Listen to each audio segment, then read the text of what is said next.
So Thelma, if you take a seat here. And Thelma Schoonmaker, award-winning film editor who's collaborated with Martin Scorsese for over 5 decades. She edited his very first feature film in 1967 and has cut every Scorsese movie since Raging Bull. If you win, you win. If you lose, you still win. There's no way you can lose.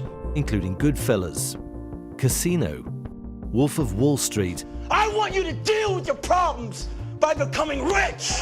And more recently, The Irishman and Killers of the Flower Moon. She's been Oscar nominated 9 times for her editing and won 3 times. Thelma Schoonmaker for The Departed. The first woman to win multiple awards in the category. Thank you so much.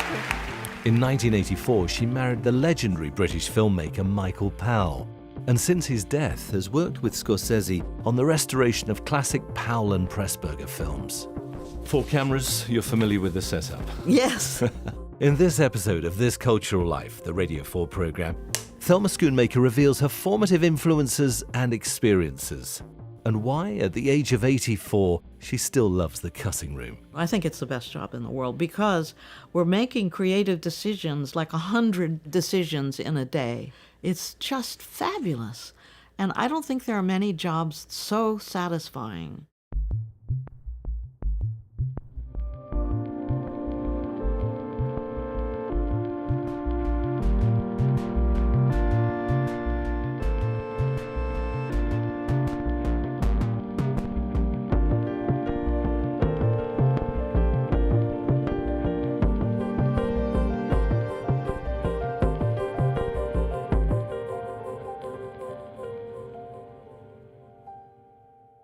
Thelma Schoonmaker, welcome to This Cultural Life. Thank you. You were born in 1940 in Algeria, where your father was working for an American oil company, and then you were evacuated as a family to the Caribbean island of Aruba at the fall of France in 1940, that same year.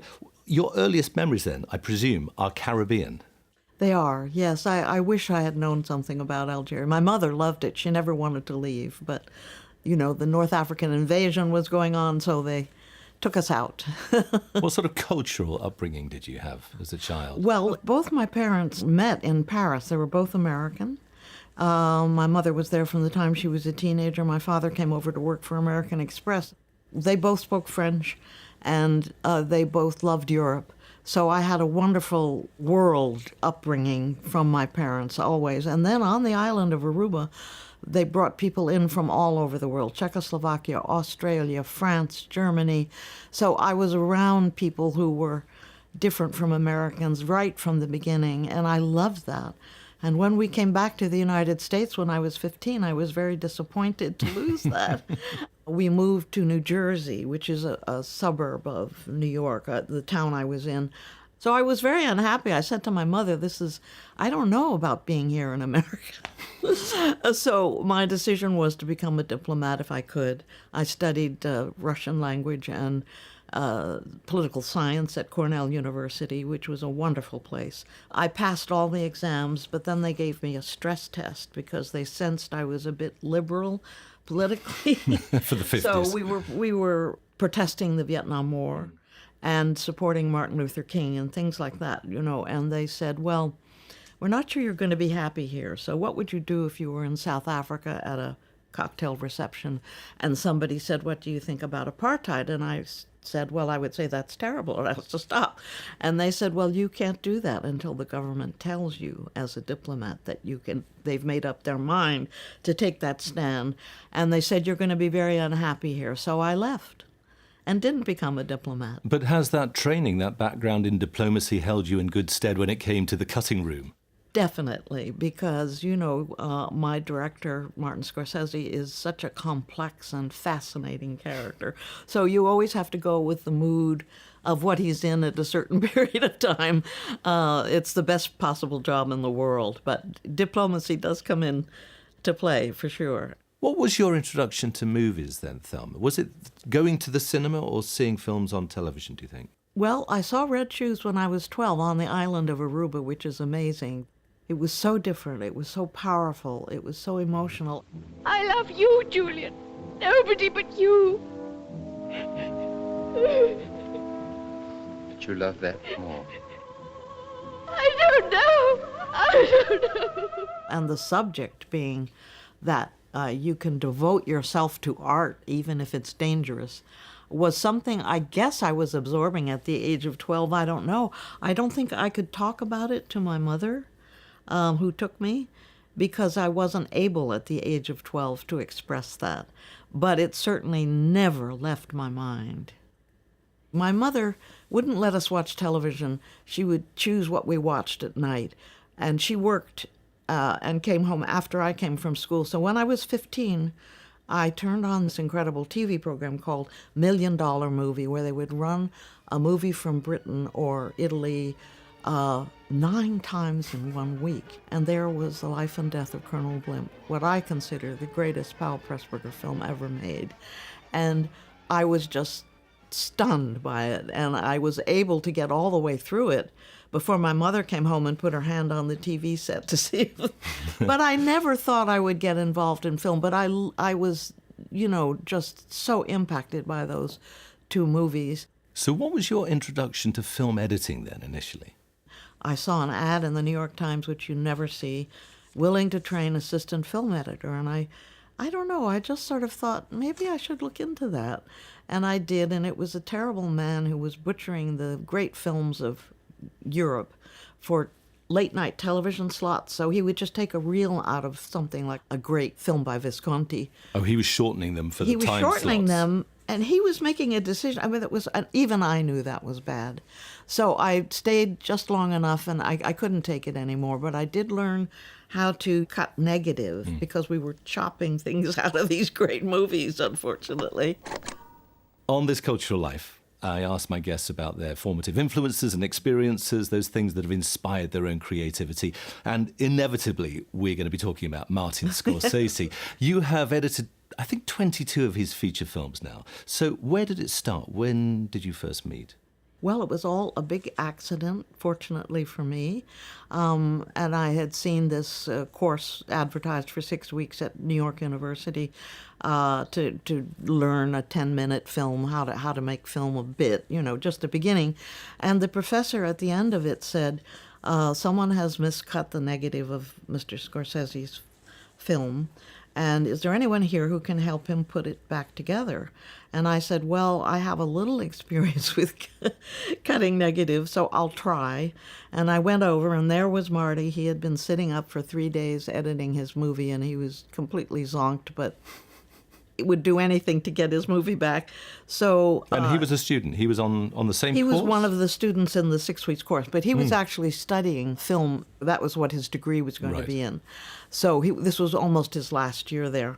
And so I said, well, listen, I'll try and help you. And he says that during 36 hours, we put back together what had happened to his film. And I think because of that, he felt he could trust me to do what was right for his films if he needed an assistant or an editor. And so he took a gamble on me to work on some things with him. We were making little documentaries for television and with other people from New York University. And so gradually things developed, and I worked on his first feature film called Who's That Knocking?, which most people haven't seen. But he was teaching me about editing. I knew nothing about editing, nothing. That was such a lucky break. This was 1967. I think it was the starring Harvey Keitel in his. That's right. In his debut, and in effect your feature film debut. Oh, well, yes. I mean, but in fact, I was still learning, you see. So Marty trained me for a long time to become an editor. I never intended to become an editor, but it was such luck that I met him at this point and that he could trust me. In 1969, you and Martin Scorsese both worked as part of the editing team on the documentary film Woodstock, about that huge music festival that had happened just earlier that year. You were Oscar nominated for your role as an editor.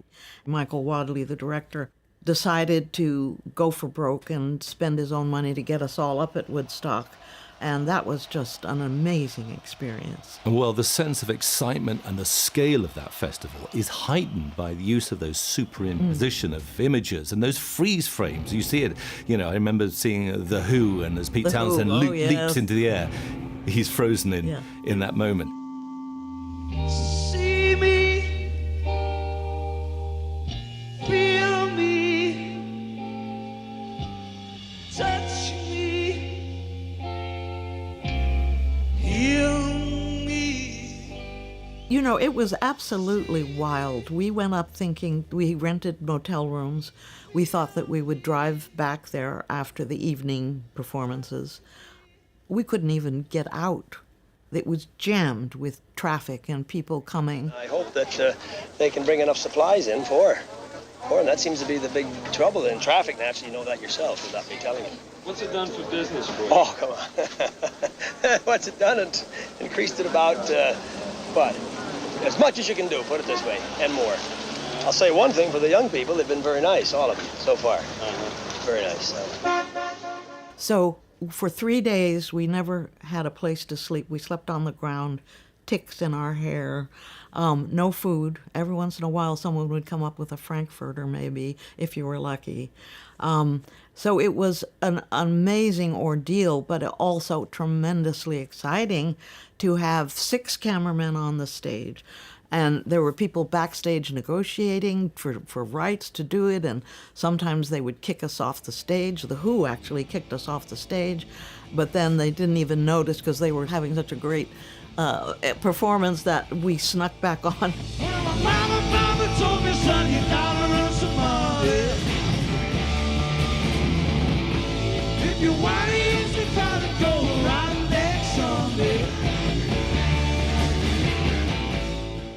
I was mainly underneath the stage trying to load magazines, and we had no idea what we were getting, you know. I mean, we were hoping and praying it was okay because we couldn't send the film out to be developed. So it was this mammoth, absolutely back-breaking job, but so exciting. I knew you were working on that film after, as editor, as supervising the cut. I had no idea you were actually there, underneath the stage as the bands were playing. It was insane. And the cameramen, it was raining a lot, and so the cameras were jamming, and so they would throw the magazine under the stage, and we would try and reload it, and it was madness. But the great moment was the last day. It was dawn. We had been shooting all night again, and we were completely exhausted, and Jimi Hendrix came out. I see that we'll meet again.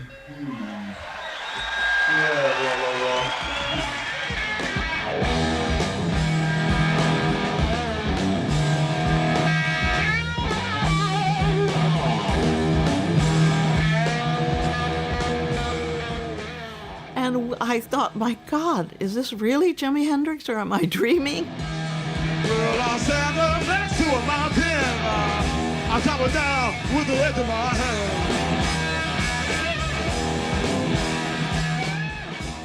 And he did that incredible job of playing the Star-Spangled Banner.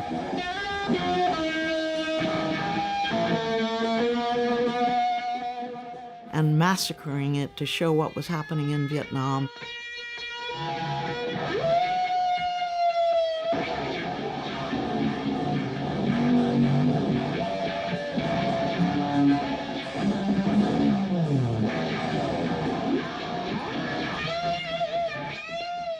It was a transformative moment, and then suddenly it was over, and everybody had left. There was just mud and detritus everywhere.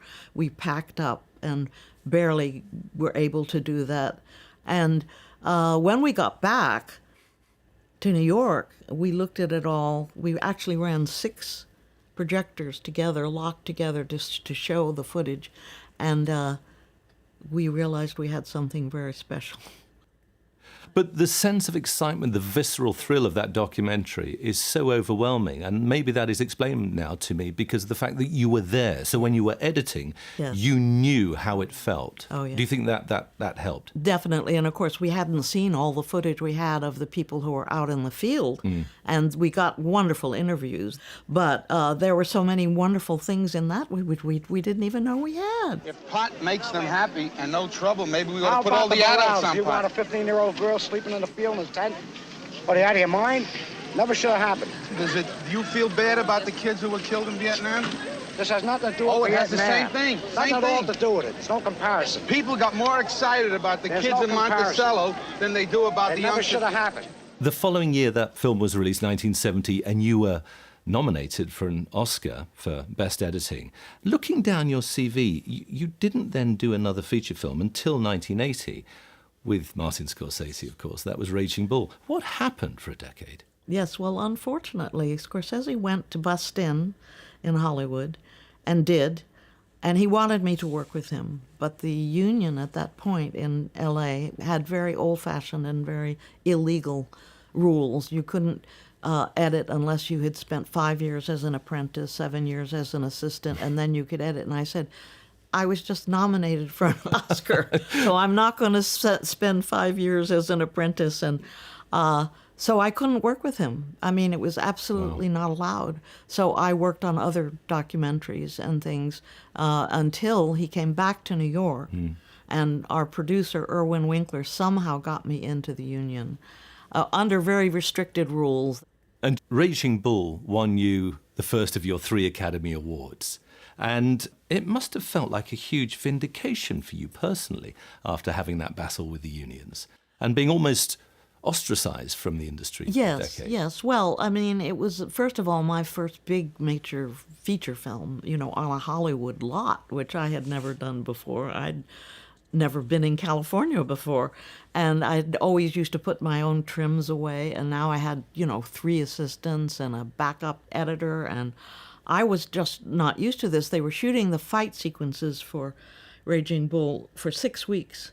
And Marty and De Niro would come to see the dailies every day of the previous day. And that was quite an experience because it was such a powerful film. I could see right away. I couldn't take my eyes off De Niro. And Marty had thought that film out so incredibly. The fight sequences are amazing.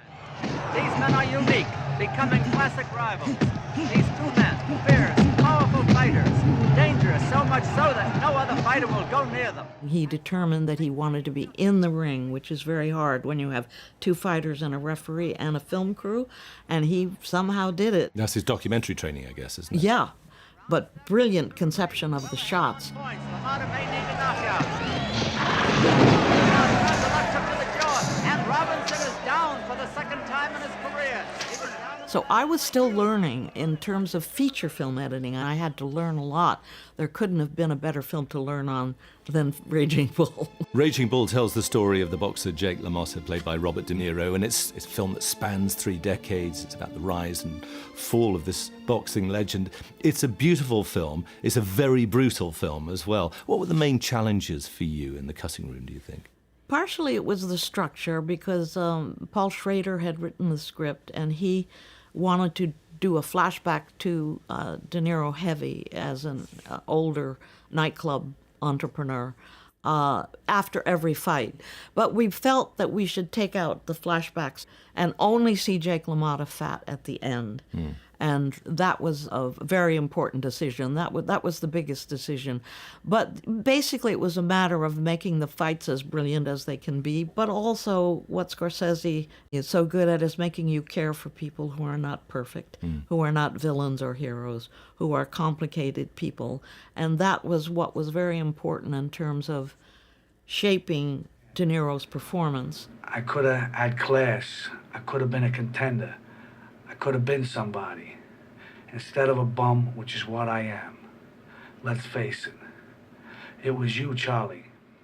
And just in terms of the process, some people might think that the film editor joins the production after everything is wrapped, when the film is then in the cutting room and then you start working. But from what you're describing there, you're on set all the time. I'm not on set, but I'm in the editing room. But, I mean, as it's being made.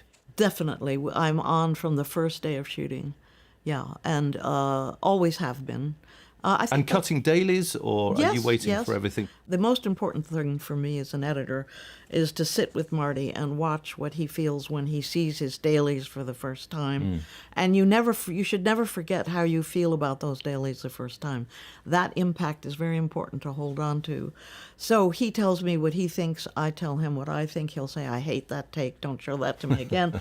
I liked a part of this take. And then from that, I start building the movie in what we called an assembly, which is a loose composite of all of it in proper script order. And then he comes into the editing room and edits it with me after he's through shooting.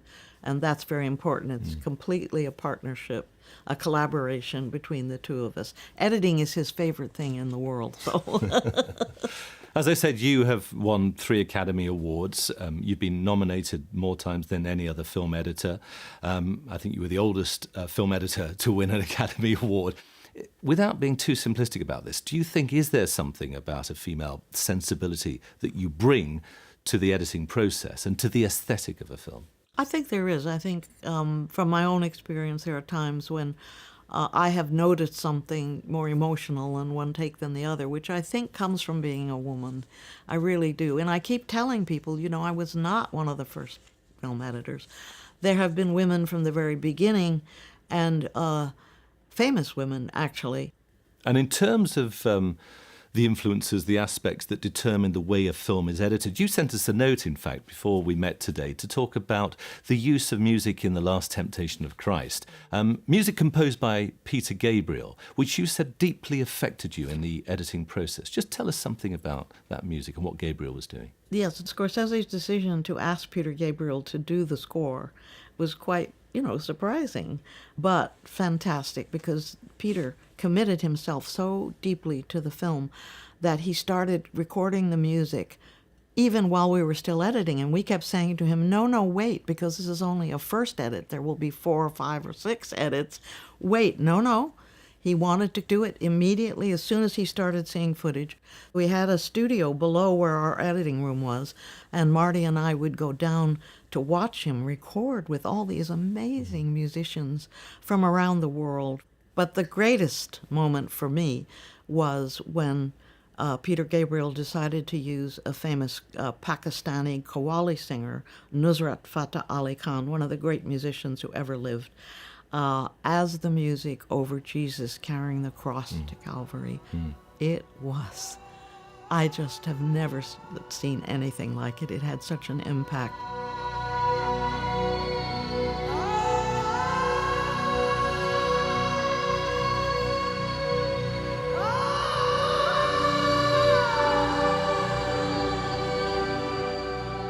And I think the solo voice, too, was something about the suffering that Jesus is going through.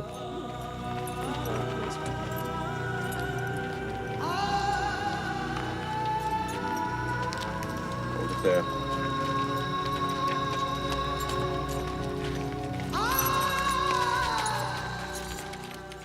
It was a stunning moment, but the whole score is stunning. Yes.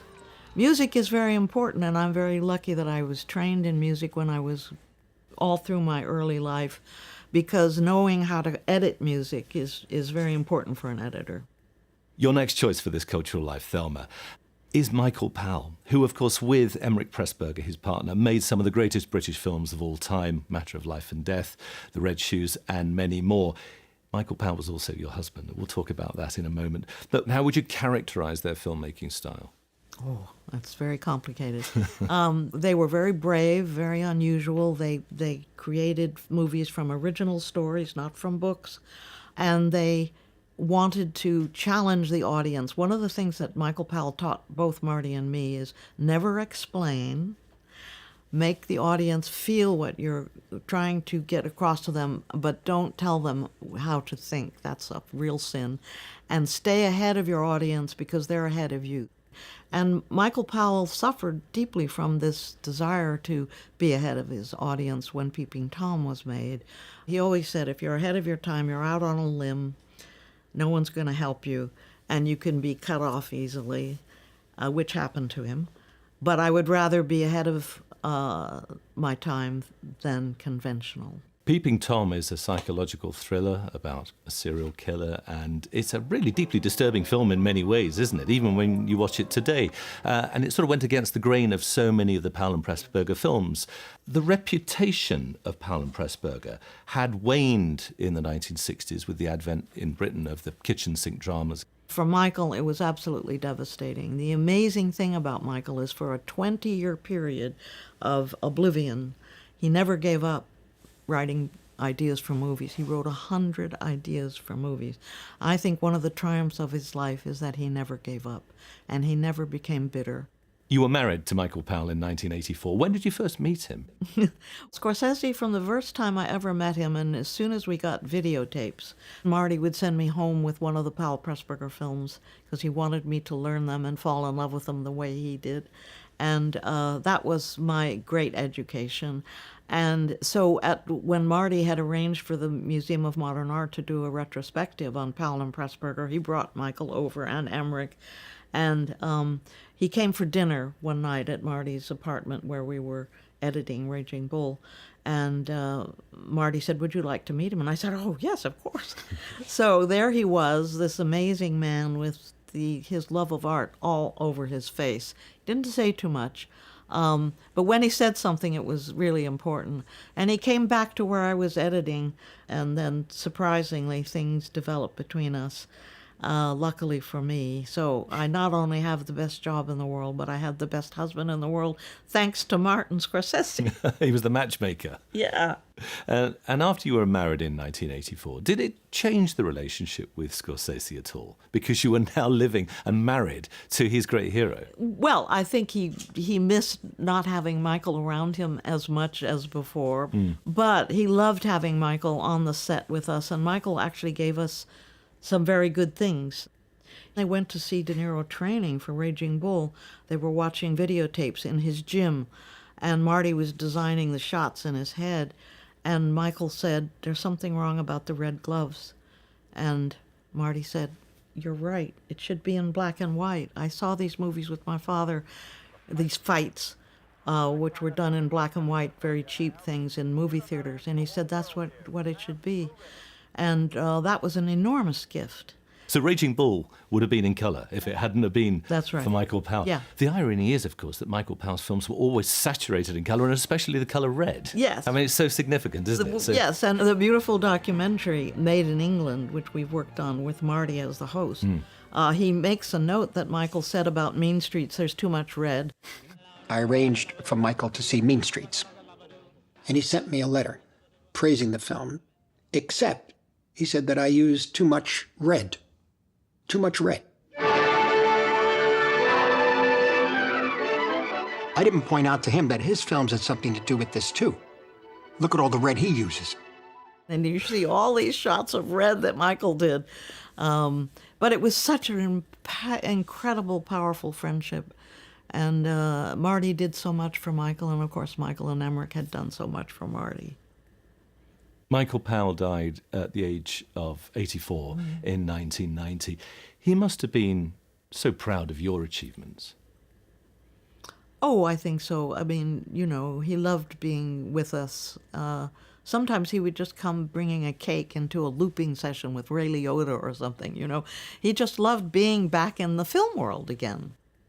You are now in your 80s yourself, Yes. Thelma, and still working, and I'm sure still waiting for the next call from Scorsese to work on. What studio would hire an 84-year-old film editor?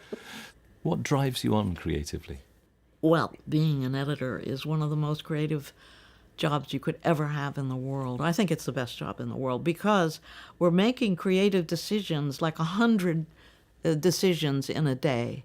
So you're constantly shaping and creating a work of art. It's just fabulous. And I don't think there are many jobs so satisfying. Each film is a new challenge. I have to learn new things. I have to find a different way to work. And that is just, you can't ask for anything. I've had it all. I've had it all in my life, thanks to Martin Scorsese. Yeah. And what is the next Scorsese project? We're not allowed to talk about it. I suspected that would be the answer. Thelma Schoonmaker, thank you so much for sharing your cultural life with us. Oh, it's been a joy. Thank you.